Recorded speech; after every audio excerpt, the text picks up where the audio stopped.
에베소서 1장 7절 말씀입니다. 우리가 그리스도 안에서 그의 은혜의 풍성함을 따라 그의 피로 말미암아 구속곧 죄사함을 받았으니 이는 그가 모든 지혜와 총명으로 우리에게 넘치게 하사 그 뜻의 비밀을 우리에게 알리셨으니 곧 그 기쁘심을 따라 그리스도 안에서 때가 찬 경륜을 위하여 예정하신 것이니 하늘에 있는 것이나 땅에 있는 것이 다 그리스도 안에서 통일되게 하려 하심이라. 오늘 우리가 살펴보려고 하는 것은 하나님께서 그 뜻의 비밀을 우리에게 알리셨다 하는 그 비밀에 관한 얘기입니다. 8절에 있는 바와 같이 그가 모든 지혜와 총명으로 우리에게 넘치게 하시는 이유는 그 뜻의 비밀을 우리에게 알리시기 위해서입니다. 우리가 생각하려는 것은 구체적으로 이런 것들입니다. 기독교를 가장 잘 설명할 수 있는 대표적인 단어를 골라라. 그러면 여러분 한번 마음속에 그 답을 내보십시오. 기독교 신앙을 가장 잘 나타내는 단어. 여러분 사랑, 그렇죠? 혹은 믿음, 혹은 은혜 이런 단어를 쓰겠죠. 뭐 이외에도 여러분 개인적으로 갖고 계신 여러 가지가 있을 겁니다. 기쁨이라든가 십자가라든가 뭐 여러 가지가 있으시겠습니다만은 사랑이나 믿음이나 은혜 이런 단어들이야말로 우리가 믿는 바 기독교 신앙을 대표할 수 있는 단어들 중에 하나인 것이 사실입니다. 근데 이런 단어들은 신자들에게 어떠한 편견을 줄 가능성이 있느냐 하면요. 사랑이니 믿음이니 은혜니 하는 것들은 조금 우리나라 사람들에게는 더욱 그렇습니다. 감정적이지 이성적이지는 않다 하는 느낌을 가지지 않습니까? 이런 단어들 우리 주 목사님이 굉장히 좋아하죠. 뭐 따지는 거 되게 싫어하니까 감정적인 거 되게 좋아합니다. 그래갖고 그건 우리 뭐 주 목사님만의 문제가 아니라 대부분의 한국 사람들의 신앙이 감정적입니다. 그래서 뜨겁고 감동하고 눈물이 있고 고함 지르고 이쪽으로 많이 굽어 있는 것이 사실입니다. 그것이 좋다 나쁘다를 얘기하려는 것이 아니라 그런 성향이 있다는 것을 알아야 됩니다. 그런데 그것이 어떤 것과 손을 잡게 되냐 하면 그래서 기독교 신앙이라는 것은 논리적인 것을 외면한 논리성과 이지적인 것과는 조금 거리를 둔 신비한 것이라 하는 편견을 가지게 된다면 그 신앙은 조금 위험할 수 있는 것입니다. 믿음이라는 단어만 해도 신자들에게 이렇게 오해될 수 있습니다. 따지지 말고 확 믿어라. 우선 믿고 보시라. 이렇게 얘기를 할 수 있습니다. 사랑이라는 것도 그렇죠. 사랑이란 따지지 않는 것입니다. 그렇죠? 우리가 잘 아는 러브 스토리에 그런 얘기가 나오죠. 사랑이란 미안하다는 말을 하지 않는 것이라 그래요. 그러니까 이 잘잘못을 따지는 것, 논리성을 가지고 추적하지 않는 것, 이런 식. 왜요? 기독교 신앙이라는 것은 그것으로 그 무게와 넓이와 크기를 잴 수 없는 어떤 것이라는 것 때문에 논리성을 외면하고 반대로 돌아갈 수 있다 이겁니다. 그러나 성경은 우리에게 신앙이라는 것을 얘기할 때 언제나 지식이라는 것과 훨씬 많이 연결해서 얘기를 한다는 사실을 잊지 않아야 됩니다. 이스라엘 백성의 신앙이 삐뚤어진 실패한 데 대해서도 성경은 저들이 열심은 있었으나 지식을 따른 것이 아니었다. 이렇게 저들을 고소하고 있습니다. 호세아서 같은 데서도 호세아 선지자는 이스라엘 백성의 잘못을 꾸짖을 때 이 백성이 지식이 없으므로 망하는도다 라고 지적을 하고 그래서 뭐라고 권면을 하느냐 하면 우리가 여호와를 알자, 힘써 여호와를 알자 이렇게 권면하고 있는 것을 만납니다. 오늘 우리가 보는 에베소서 1장 8절에 있는 본문에서도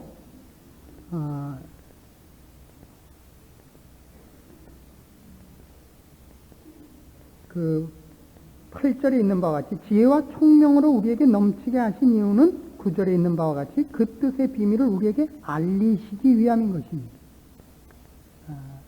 이런 말을 하죠. 알기 위해서 믿는다 그래요.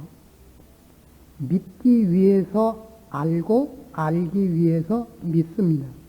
믿음이라는 것은 믿음과 그 지식이라는 것은 서로가 이렇게 함께 보조를 맞추고 협력하지 아니하면 둘이 이렇게 떨어져서는 있을 수 없는 것으로 성경은 얘기하고 신앙의 모든 앞선 이들이 그 고백을 하고 있습니다. 사랑이라는 단어만 해도 사랑이 논리성을 외면하거나 따지는 것을 외면하는 것이 아니라 사랑은 훨씬 따지고 사랑은 훨씬 논리성을 그 속에 내포하고 있는 단어 중에 하나입니다. 왜냐하면 사랑이 요구하는 것 중에 가장 첫째 되는 요구는 대등한 관계를 요구하기 때문입니다. 사랑은 한쪽이 우월하고 한쪽이 열등한 차이가 나는 것을 참지 못합니다. 사랑은 그 반대되는 단어를 증오로 미움으로 표현하지 않고 무관심이나 혹은 동정으로 표현합니다. 그러니까 동정한다는 건 사랑에 있어서는 가장 큰 모독인 것입니다. 그렇죠? 한 남자와 한 여자가 만나서 결혼을 하기로 했다. 그랬을 때 사랑하는 어느 쪽에서든지 상대방이 나보다 너무 높거나 상대방이 나보다 낮으면 그건 사랑이 성립되지 않습니다. 상대방이 나보다 높으면 내가 발돋움을 하고 이를 악물고 열심히 나를 쌓아서 상대방과 맞는 수준까지 올라가려고 분발하는 법이고, 상대방이 나보다 낮으면 상대방을 키워서 나와 같게 만들어야만 직성이 풀리는 것이 사랑이라는 단어입니다. 사랑은 논리성을 외면하지 않습니다. 논리성을 요구합니다. 근데 그것을 조건으로 요구하지 않습니다. 사랑은 논리성을, 지식을 조건으로 요구하지 않아요.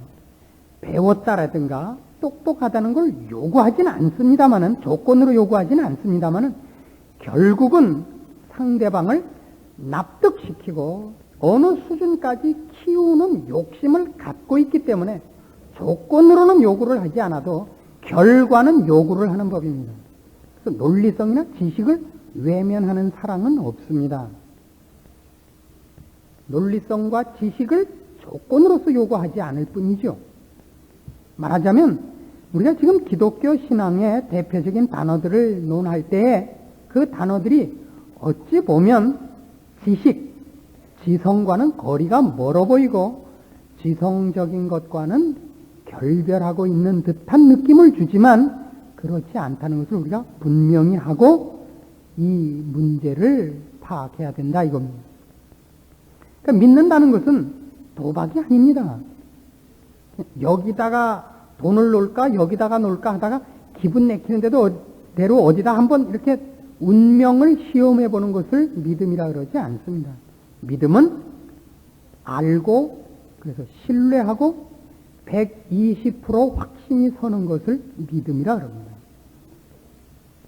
그래서 하나님께서는 우리 모든 신자들을 예수 그리스도 안에서 그의 자녀를 삼으시고 하나님의 자녀로 거듭나게 한 다음에는 하나님을 우리에게 자꾸 알리시는 작업을 하십니다.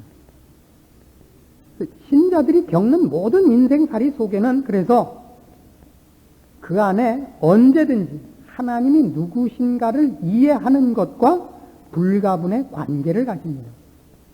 부정적일 때는 그것이 세상이 어떻게 헛되고 거짓된가를 아는 것으로 부정적으로 하나님 편을 들게 만들고, 적극적으로는 하나님의 사랑, 하나님의 지혜, 하나님의 자비 이런 것들을 알게 하는 것으로 우리를 하나님을 아는 지식에서 커가게 하고 더 많이 하나님을 의존케 하며 하나님 편을 들게 하는 것으로 우리를 키워갑니다. 그리고 하나님께서 이 세상 역사를 어떤 원리와 어떤 목적을 가지고 주장하고 계시며 그의 나라를 어떻게 확장하시며 그의 뜻을 어떻게 이루시는가를 알게 하는 것으로 우리를 항복시키고 더 많이 하나님의 방법에 깊이 동참하는 자로 만들어냅니다. 우리는 그것을 믿음이 깊어진다, 믿음이 좋아진다, 믿음이 강해진다 그렇게 얘기합니다. 그런 의미에서 오늘 우리가 보는 하나님께서 우리에게 그 뜻의 비밀을 알리셨다 하는 것은 그 비밀이라는 말 자체가 안 가르쳐 주려는 내용이 아니라 가르쳐 줄 내용이라는 것을 먼저 우리가 알아야 됩니다. 마태복음 13장으로 갑니다.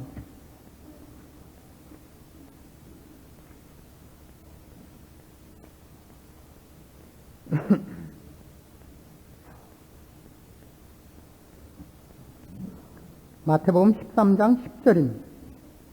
여기는 그 유명한 천국 비유가 나오는 장입니다.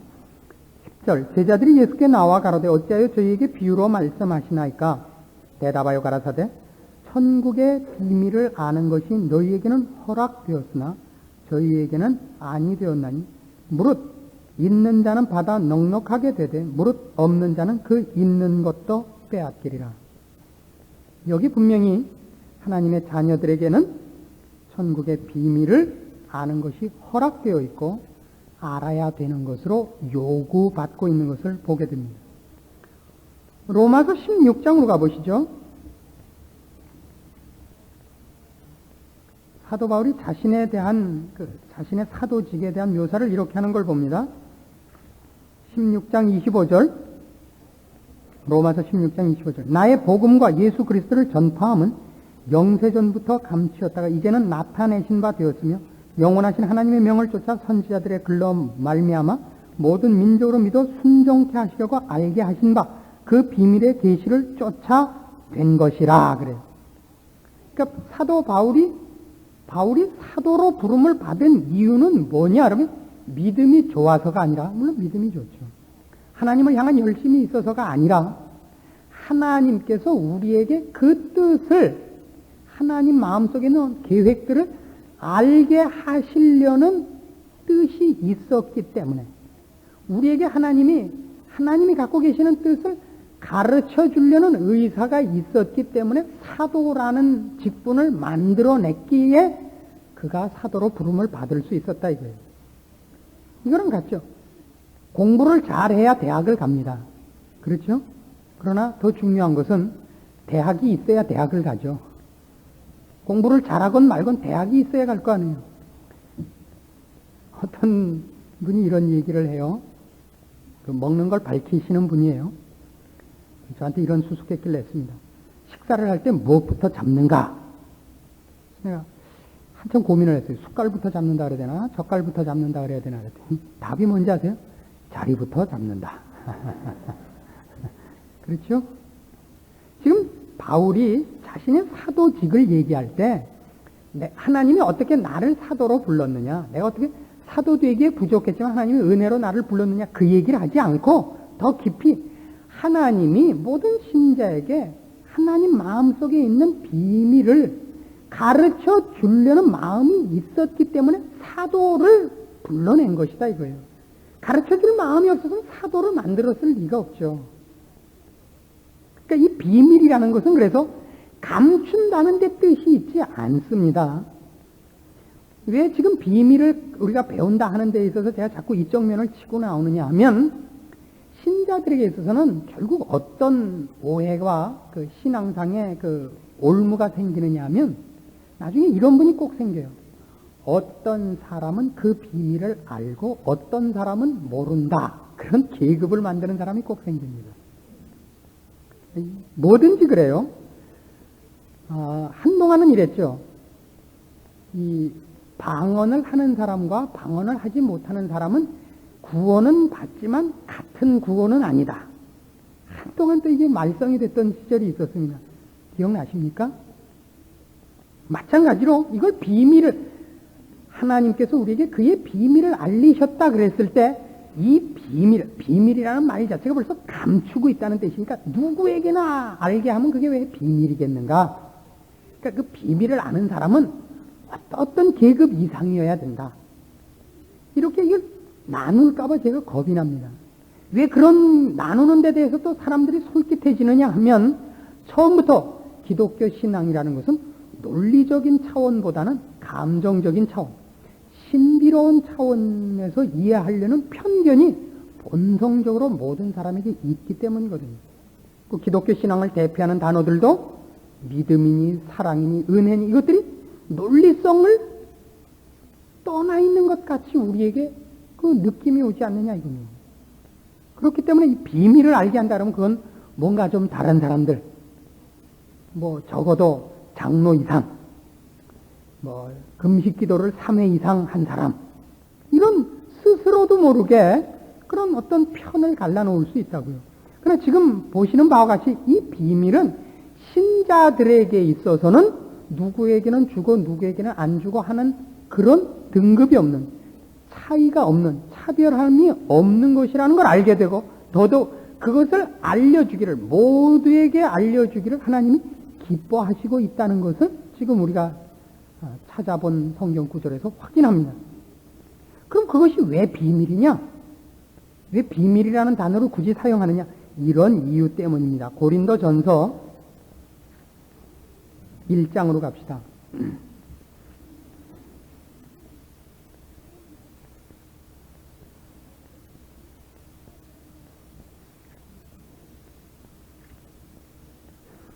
17절 말씀부터 봅시다.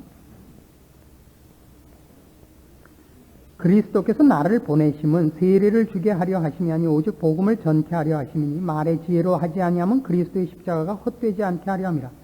십자가의 도가 멸망하는 자들에게는 미련한 것이요 구원을 얻는 우리에게는 하나님의 능력이라. 기록된 바 내가 지혜 있는 자들의 지혜를 멸하고 총명한 자들의 총명을 폐하리라 하였으니 지혜 있는 자가 어디 있느냐? 선비가 어디 있느냐? 이 세대의 변사가 어디 있느냐? 하나님께서 이 세상의 지혜를 미련케 하신 것이 아니뇨. 하나님의 지혜에 있어서는 이 세상이 자기 지혜로 하나님을 알지 못하는 거로 하나님께서 전도에 미련한 것으로 믿는 자들을 구원하시기를 기뻐하셨도다.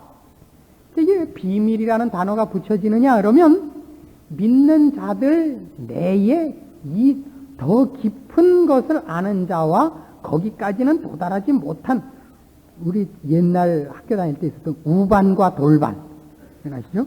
우수반과 돌반이 있다는 뜻이 아니라 이것은 세상적인 지혜로는 알 수 없는 것, 즉 영적인 것이라는 차원에서 비밀이라는 단어를 쓰는 것입니다.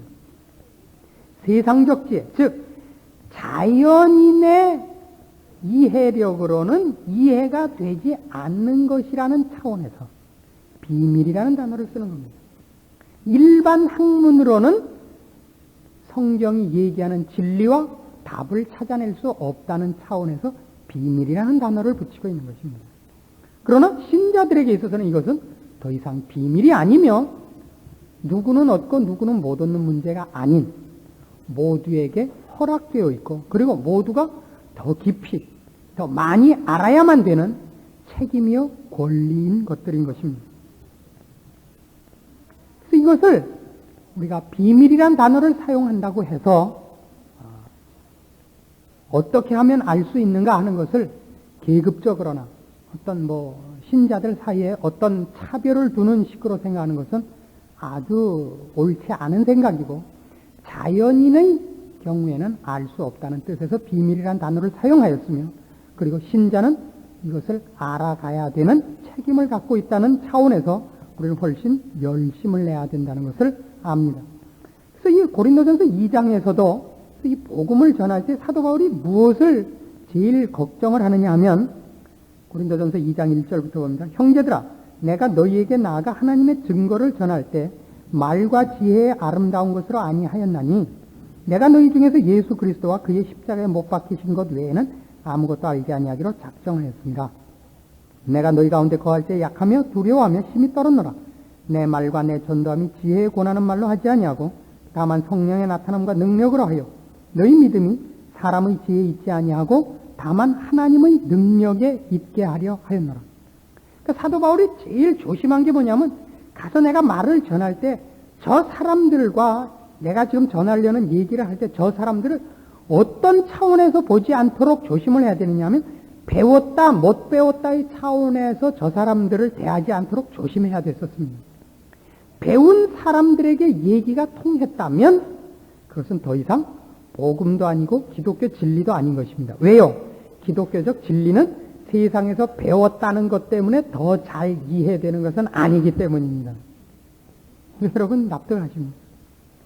저희 교회에는 말이죠. 저희 교회뿐만 아니라 어느 교회나 그렇습니다만 이런 답답한 사람들이 있습니다. 사실은 저랑 아주 다른 목사님이 있어요. 그분이 가르치는 거랑 저랑 가르치는 건 아주, 그 사람이 동 그러면 저는 서구, 그 사람이 남 그러면 저는 북, 이렇게 다른데 그 사람들은 저보고 그 목사님하고 아주 흡사하대요. 그럼 제가 집에 가서 무슨 생각을 하겠어요? 답답하죠 뭐. 세상이 그거같이 답답하죠. 너무나 다른데 똑같대요. 그 똑같다는 걸 제가 자존심 상해한다는 뜻이 아닙니다. 아니 나를 누구랑 똑같다 그러다니 뭐 이런 게 아니다. 말하자면 저를 주목사랑 똑같다 그런다 그러는 식의 자존심 상하는 게 아니라 가르치는 게 정 다른데, 그 사람은 음악 선생이고 저는 무슨 뭐 음악과 제일 반대되는 건 뭐 할까요? 저는 무슨 번데기 장사인데 같대는 거예요. 저 사람이 음악 선생이고 제가 콩나물 장사면 비슷하죠. 달라요. 이걸 사도 바울이 제일 걱정했던 게 이거라고요. 아시겠습니까? 사도 바울이 제일 걱정해. 내가 하는 말이 영적인 차원이 아닌 세상 지혜의 차원에서 이해되는 것이 제일 겁나는 거예요. 철학과 사상으로 이해되는 것이 제일 겁나는 겁니다. 그래서 사도 바울은 모든 사람을 만날 때 무엇으로만 사람을 보느냐면 배웠다, 못 배웠다, 열심히 있다, 없다, 자세가 좋다, 나쁘다라는 것을 인정을 안 해요. 뭘로만 보냐면 십자가로만 보는 거예요. 십자가로만 본다는 게 무슨 뜻이죠? 다 꽝이라 이게 다. 안경 끼고 나와도 꽝, 목걸이 하고 나와도 꽝, 눈을 부릅뜨고 들어도 꽝. 아시겠어요? 몽땅 꽝인 거예요. 어떻게 하지 않는 한 성령께서 그의 심령에 간섭하시지 않는 한 다 꽝이라고요. 언젠가 한번 제가 학교에서 강의를 하는데요. 한 학생이 그렇게 열심히 들어요. 눈도 깜빡이지 않고 들어서 제가 아주 굉장히 그 학생을 좋게 봤는데요. 시험을 봤더니 시험을 아주 말도 안 되게 봤어요.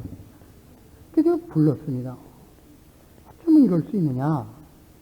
자기 어떻게 그렇게 열심히 듣고, 난 수업 태도가 당신같이 좋은 사람을 여태껏 본 적이 없는데 시험을 이렇게 볼 수 있는지. 그 학생이 드디어 실토를 했습니다. 사실은 목사님 시간에는 저는 이해가 되지 않아서 늘 졸린데요.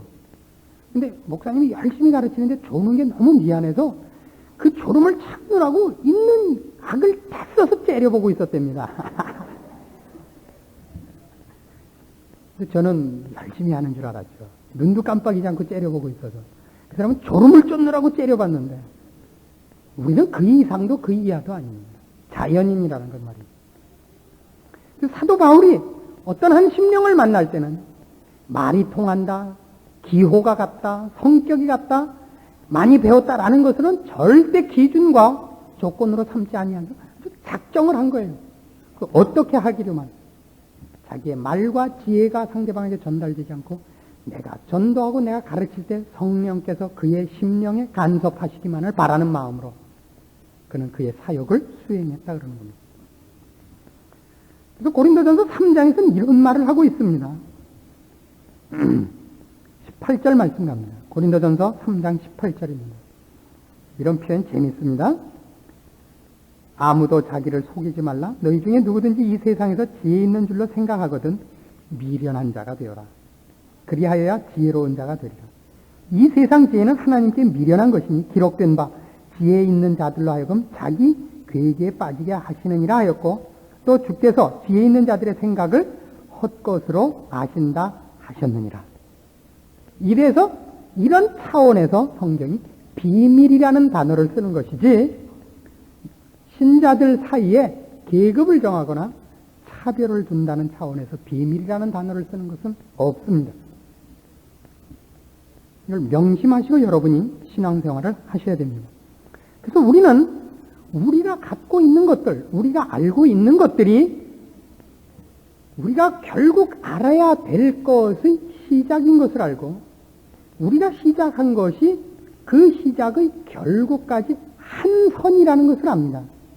마치 여기 서울에서 탄 기차가 부산까지 가듯이 내가 여기서 탄 전철이 내 목적지까지 갈아타지 않고 한 번에 가는 어떤 차선에 있는 것 같이 우리가 잡은 것을 놓고 또 다른 걸 잡아야 되는 것은 아닙니다. 우리가 붙잡은 그것이 더 깊어지고 더 높아지고 더 넓어지고 하는 대로 가야 될 뿐입니다. 내가 붙잡은 것은 요만하고 저 사람이 붙잡은 것은 더 크고 하는 다른 것을 붙잡고 있는 것은 아닙니다. 그래서 우리가 오늘 본 본문에 바로 그 얘기가 나옵니다. 에베소서 1장으로 돌아가셔서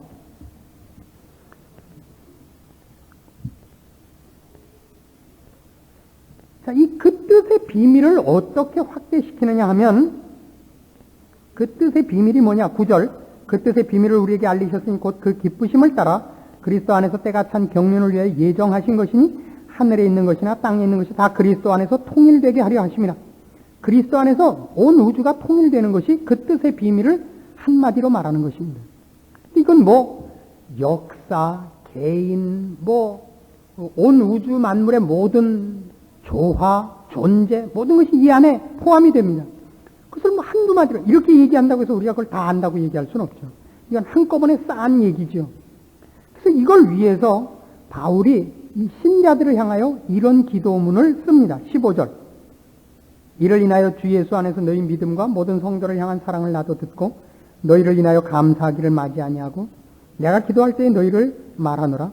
우리 주 예수 그리스도의 하나님 영광의 아버지께서 지혜와 계시의 정신을 너희에게 주사 하나님을 알게 하시고 너희 마음 눈을 밝히사 그의 부르심의 소망이 무엇이며 성도 안에서 그 기업의 영광의 풍성이 무엇이며 그의 힘의 강력으로 역사하심을 따라 믿는 우리에게 베푸신 능력의 지극히 크심이 어떤 것을 너희로 알게 하시기를 구하노라. 거기 뭐라 그러죠? 하나님을 알게 하시기를 구하노라 하는 기도 제목이 거기 나오고 하나님을 아는 신자들을 향해서 하는 거예요. 거기에 다시 하나님을 알게 하시기를 구하고 그리고 우리 안에 있는 하나님이 우리를 부르신 그 부르신 소망, 우리를 향하여 갖고 있는 궁극적인 그 계획의 결국을 알게 하시기를 원하고 그렇죠. 우리를 그 목적지에 가게 하시기 위해서 하나님께서 우리와 우리 인생에 간섭하시는 그 역사하심의 진지하심과 성실하심과 능력과 열심을 알기를 원한다고. 놀랍죠? 이걸 어느 만큼 아느냐에 따라서 우리의 신앙은 더 강해지는 것입니다. 이것이 하나님을 아는 것이요. 그리고 이것이 믿음이 커가는 것입니다.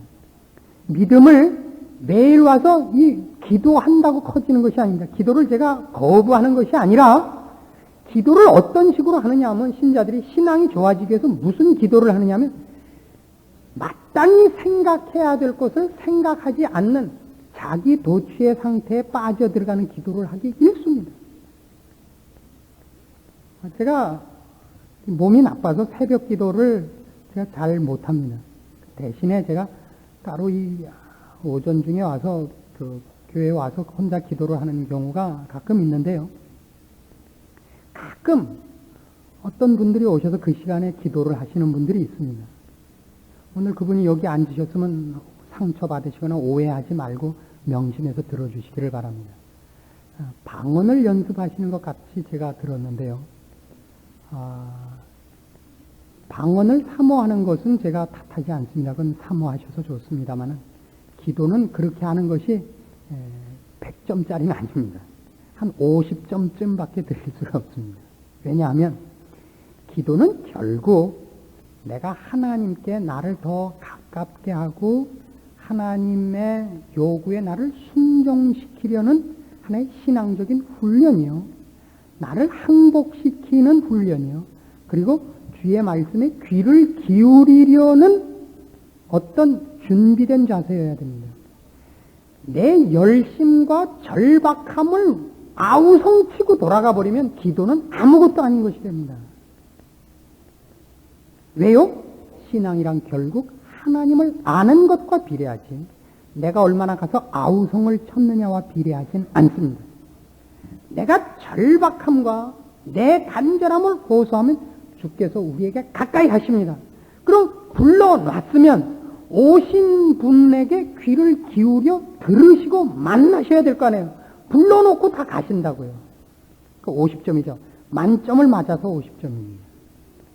기도로 부르셨으면 찾아오신 주님의 말씀을 들으시고 주를 보시고 주의 모습과 주께서 일하시는 방법과 그 뜻을 배우셔야죠. 그 뒷부분이 전혀 없습니다. 아우성만 숨도 쉬지 않고 생각도 안 하고 말을 빨리 그리고 크고 간절하게 연결시키는 것밖에 없는 기도로서는 과락 점수밖에 줄 수가 없는 기도가 됩니다.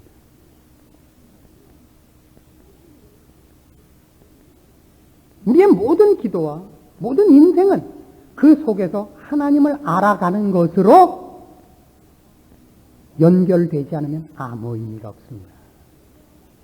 나를 포기하고 세상을 외면하고 더 많이 주님께 가야 되고 주님께 간 것만큼 주님의 계획과 뜻과 능력과 자비하심과 일하시는 방법에 대해서 내가 점점 많이 배우고 항복되어 나가야 됩니다.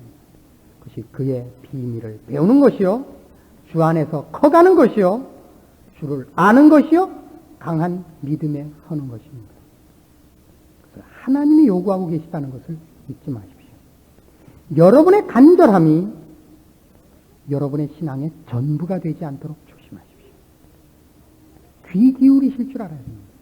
그래서 요한계시록 그 7 교회에 보내는 편지가 몽땅 다 끝이 이렇게 끝나곤 하는 것을 기억하십니까?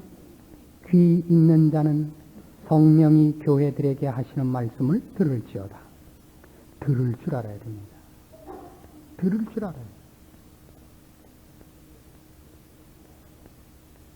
오늘 여기 기록된 바와 같이 하나님께서 우리에게 그 뜻의 비밀을 알리시기 위하여 그가 모든 지혜와 총명으로 우리에게 넘치게 하시는 분이라고 또 부연하고 있습니다.